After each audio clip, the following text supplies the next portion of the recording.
안녕하세요. 김정호의 경제TV. 오늘은 세금 이야기입니다. G7 회의 참가국들이 글로벌 최저한세를 15%로 하자는 데 동의를 했습니다. 세부 내용의 차이가 있긴 하지만 OECD와 IMF도 이미 예전부터 글로벌 최저한세를 도입하자는 목소리를 높여왔는데 이번에 바이든이 적극 나서면서 G7 7개국이 합의를 보게 된 겁니다. 먼저 글로벌 최저한세가 무엇인지에 대해서 간단히 설명을 드리겠습니다. 예를 들어 미국에 본사를 둔 구글이 아일랜드에 현지 법인을 두고 있다 이렇게 생각을 해보죠. 미국의 법인세는 21%고 아일랜드는 12.5%입니다. 그러면 구글은 미국 같은 곳에서 발생한 이익을 세율이 낮은 아일랜드 현지 법인으로 옮겨서 12.5%만 낼 수가 있습니다. 그런 방법들이 있거든요. 구글 미국 본사에는 장부상 이익이 없으니까 미국 정부는 세금을 거둘 수가 없는 겁니다. 법인세를. 15%의 글로벌 최저한세가 시행이 되면 아일랜드에 납부한 12%와 15% 간의 차이, 즉 2.5%만큼을 미국 정부가 징수할 수 있게 되는 겁니다. 본부가 위치한 미국 정부의 세입이 늘어나게 되겠죠. 그러면 또 그리고 기업으로서는 굳이 아일랜드 같은 세율이 낮은 곳, 즉 조세 회피처로 이익을 옮겨 놓을 이유도 줄어들게 되는 겁니다. 한편 이 OECD의 제안서에 따르면 기업이 여러 나라에 걸쳐 있는 경우를 다루고 있거든요. 이 OECD에서는. 자, 이 제안에 따르면 미국에 본부를 둔 기업이 아일랜드와 또 바하마 이런 곳에 현지 법인을 두고 있다. 여러 곳에 현지 법인을 두고 있는 경우를 상정하고 있는데요. 이 제안에 따르면 미국 국세청이 계열사 이익의 합산액 전체에다가 15%를 곱합니다. 그리고 그것을 징수를 하는 거예요. 그 이익이 어디에 있든 간에, 어느 나라에 있든 간에. 자, 그렇게 징수한 금액을 아일랜드에다가 낸 금액 12.5%, 또 바하마에 낸 금액, 바하마는 0%입니다. 자, 요것을 빼고 남은 이제 금액이 있을 거 아닙니까? 그 남은 금액을 매출이 발생한 비율에 따라서 여러 나라에다가 이렇게 배분을 한다라고 하는 것이 OECD의 최저한세의 아이디어입니다. 자, 바이든이 글로벌 최저한세 도입에 적극 나선 이유는 미국의 증세 정책을 성공시키기 위함입니다. 미국의 법인세는 전임 트럼프 대통령이 21%로 낮춰놨는데 바이든이 이것을 다시 28%로 높이려고 합니다. 기업 증세, 부자 증세는 미국의 민주당의 한결같은 정강 정책이거든요. 게다가 바이든 자신이 6조 달러, 하나로 하면 6,700조 원에 달하는 재정 지출 계획을 의회에다가 제출해 놓은 상태예요. 그러니까 어떻게든 기업 증세, 부자 증세가 꼭 필요한 상황입니다. 미국으로서는. 자, 문제는 세부담이 큰 나라일수록 자본 유출이 심해진다는 겁니다. 세율을 올리면 세수가 느는 것이 아니라 오히려 기업의 이익이 해외로 유출되어서 그 나라 경제가 쪼그라들 수 있는 것이죠. 그래서 이 글로벌 최저한세라고 하는 것은 자본 유출로 인한 세수 감소를 복원을 시키겠다라고 하는 것이고 동시에 자본 유출 자체를 막겠다라고 하는 의도도 가지고 있는 겁니다. 밖에 나가봐야 소용없어. 어차피 너 세금 낼 거니까 밖으로 나가지 마라고 하는 메시지인 것이죠. 유럽에서 독일, 프랑스 같은 고세율 국가들이 동조하고 나선 것도 비슷한 동기 때문입니다.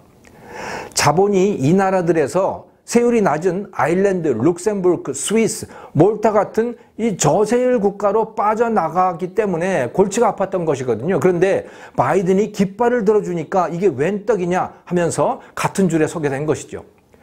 반면에 이들 저세율 국가들은 억울하고 약이 오를 거예요. 인구 규모가 작다 보니까 선진국임에도 불구하고 G7에 끼질 못하는 겁니다. 그러니까 자기 나라 조세 체계를 부정당하는 지경에까지 이르게 된 겁니다. 조세의 원리에 충실하자면 법인세는 올릴 게 아니라 오히려 없애야 됩니다. 경제 발전은 기업의 혁신 활동에서 비롯될 때가 많습니다. 기업 이윤에 과세하는 법인세는 성공한 혁신 활동에 벌을 주는 격이에요. 자, 그런데 하지만 소득이 있으니까 세금을 내야 되는 거 아니냐 이렇게 말씀하시는 분들이 많을 것 같습니다. 하지만 이 법인인 주식회사에 대한 세금은 이중과세예요. 법인의 소득은 결국 주주들의 몫이거든요. 근데 주주라고 하는 사람들은 대부분 자연인인 것이죠. 배당을 받은 주주들에게, 자연인인 주주들에게 개인소득세를 매기게 되어 있습니다. 근데 거기에다가 또 법인에다가 또 세금을 매긴단 말이죠. 법인세라고 하는 것은. 이것은 명백한 이중과세인 것이죠. 자, 동업으로 번 소득과 비교를 해보면 이해가 쉽게 됩니다. 자, 개인들끼리 동업을 했습니다. 그래서 그 번 돈을 각자의 몫으로 분배해서 개인소득세를 내지 않겠어요? 자, 그런데 자, 너희들은 동업을 했잖아. 그러니까 너희들은 동업세를 내야 돼. 라고 해서 분배하기 전에, 각 개인들에게 분배하기 전에 세금을 또 부과한다. 동업세를. 그러면 이건 분명히 부당한 이중과세가 되지 않겠어요? 각자 벌면 한 번만 개인소득세를 내는데 동업을 해서 벌었다고 해가지고 또 한 번 세금을 매기는 것은 이건 어불성설인 것이죠. 주식회사 같은 법인도 주주들이 동업을 하고 있는 것이거든요. 거기에 법인세를 매기는 것은 이중과세인 것이죠. 자, 원리가 이러함에도 불구하고 20세기 초부터 법인세가 생겨났고 한때는 최고 세율이 50%를 넘어가는 나라들이 많았습니다. 미국은 70년대에 52.8%까지 치솟았고요. 영국도 80년대 초반에 52%였습니다. 그런데 현재는 대부분 나라에서 이 법인세율이 20%로 떨어져 있습니다. 이 그래프에서 보시듯이 1981년 41%이던 세계 평균 법인세 최고세율이 2020년에는 23.85%로 낮아졌어요. 법인세 인하 경쟁이 벌어졌기 때문인데요.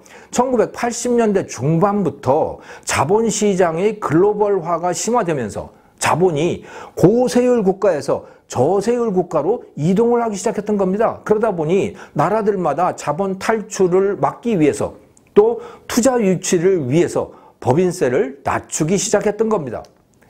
인구 규모가 작은 나라들 중에 특히 법인세율이 낮은 나라들이 많습니다. 아일랜드 작은 나라예요. 12.5%입니다. 스위스 8.5%예요. 네덜란드, 룩셈부르크, 싱가포르, 홍콩 같은 나라들도 다 세금이 낮지요. 기업들이 이 나라들로 몰려들다가 보니까 이 나라들을, 이 큰 나라들 입장에서는 조세 회피처다, 뭐 이런 오명까지도 붙여놓게 됐던 거예요. 하지만 세계적 세율 인하 경쟁에 제동이 걸리기 시작했던 겁니다. 나라마다 이 재정 적자와 국가 부채가 늘어나다 보니까 어떻게든 세금을 늘려야 할 처지가 된 거예요. 거기에 더해서 기후변화니 ESG니 하면서 정부 힘이 커져오지 않았습니까? 코로나 사태는 또 결정적으로 정부 힘을 키우는 계기가 되었죠. 이래저래 해서 세금은 늘어나게 생겼습니다. 정부가 공짜라면서 베풀어준 그 돈들, 그 돈의 청구서가 지금 나오기 시작했던 겁니다. 글로벌 최저한세는 고세율 국가들이 증세를 위해서 담합을 하겠다 이렇게 선언을 하고 있는 겁니다. 저세율 국가들은 난감한 상황이 된 것이죠. 고세율의 강대국들이 저세율의 약소국에서 경쟁 수단을 빼앗아 버린 셈이기도 한 겁니다. 이게 바로. 증세론자들이 들고 나오는 명분은 조세 정의입니다. 아마존, 애플, 구글 같은 대기업들이 조세 회피처로 옮겨다니면서 세금을 피하고 있으니까 글로벌 세금을 만들어가지고 정당한 세금을 받아내야 된다. 이것이 가장 큰 명분이에요.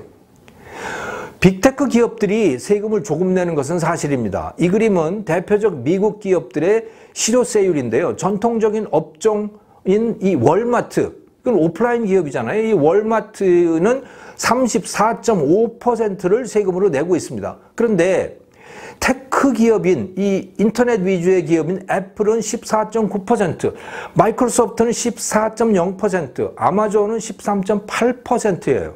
심지어 반도체 설계 기업인 엔비디아는 2.6%밖에 내지 않습니다. 월마트는 34.5%를 내는데 말입니다. 이들이 이렇게 작은 세금을 내는 이유는 이 절묘한 글로벌 세테크의 결과라고 봐야 할 겁니다. 자, 그런데 이들은 과연 죄를 저지른 것일까요? 탈세를 하는 것은 물론 죄악입니다만은 세율을 내려서 세부담을 줄이는 것은 좋은 일입니다. 세금을 줄여서 생긴 그 이익은 양질의 저렴한 제품으로 소비자에게 가는 것이죠. 또 임금을 높여서 노동자에게 가는 것이고요. 또 남은 것은 주주에게 배당이 되었거나 또는 회사에 남아서 재투자가 되는 겁니다. 오히려 세금을 많이 걷어가는 정부, 그리고 그 정부 돈을 달라면서 징징거리는 사람들, 그 국민들이 잘못을 저지르고 있는 거예요. 증세를 통해서. 물론 세금은 필요합니다. 하지만 그 대상은 신중하게 골라야 되는 겁니다. 세금 중에서 법인세보다 그나마 덜 나쁜 세금은 부가가치세와 개인소득세입니다. 부가가치세는 생산과 소비가 일어나는 나라에 귀속되죠. 또 개인소득세는 사람이 거주하는 나라에 귀속됩니다.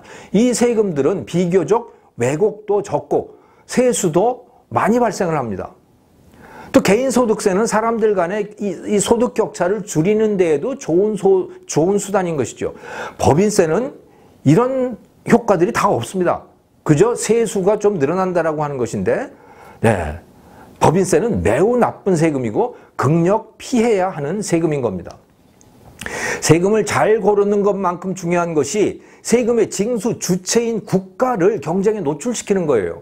사람도 기업도 경쟁에 노출되었을 때 게으름을 덜 부리고 아끼고 세상에 도움이 되는 존재가 되려고 노력을 하게 됩니다. 국가도 다르지 않아요. 국가 간의 세율 경쟁이 없으면 지출은 방만해지고 세금은 늘어날 수밖에 없는 것이죠. 국가 부채도 또 늘어나게 되는 겁니다. 앞으로는 어떻게 될까요? 글로벌 최저한세 자체는 큰 실효성이 없을 것으로 보는 전문가들이 많습니다. 무엇보다도 입장이 서로 다른 수많은 나라들의 동의를 받기가 어렵습니다. 이번에 합의를 본 국가들은 강대국인 G7 국가들이에요. 근데 EU만 하더라도 다른 나라들, 특히 아일랜드, 룩셈부르크 같은 나라들이 동의할지 의문입니다. 이미 전례가 있어요. 2018년에 아마존, 페이스북 같은 빅테크 기업들에 대해서 디지털 텍스를 매기자라고 하는 법률안이 EU 회의에 상정되었는데 스웨덴, 덴마크, 아일랜드 이 나라들의 반대로 부결이 됐습니다. 글로벌 최저한세도 그렇게 될 가능성이 높습니다. 가장 잘 사는 유럽 국가들의 입장도 이렇게 부정적일진데 이 작은 나라들은 적극적으로 투자를 유치해야 하는 개발도상국들은 그 입장이 말할 것도 없는 것이죠. 자, 그래서 이 글로벌 최저한세가 이번에는 좌초될 수도 있습니다만은 그렇다고 하더라도 기후변화 행동이라든가 ESG 열풍과 더불어서 모든 나라들이 재정 지출을 확대하고 그렇기 때문에 또 세금을 늘려야 하는 이런 거대한 흐름, 이것을 돌려놓기는 매우 힘들 것으로 봅니다. 그래서 앞으로 증세라고 하는 것은 새로운 시대의 거대한 흐름으로, 글로벌 경제의 거대한 흐름으로 자리 잡을 가능성이 매우 높습니다. 김종국의 경제TV, 오늘은 세금 이야기였습니다. 감사합니다.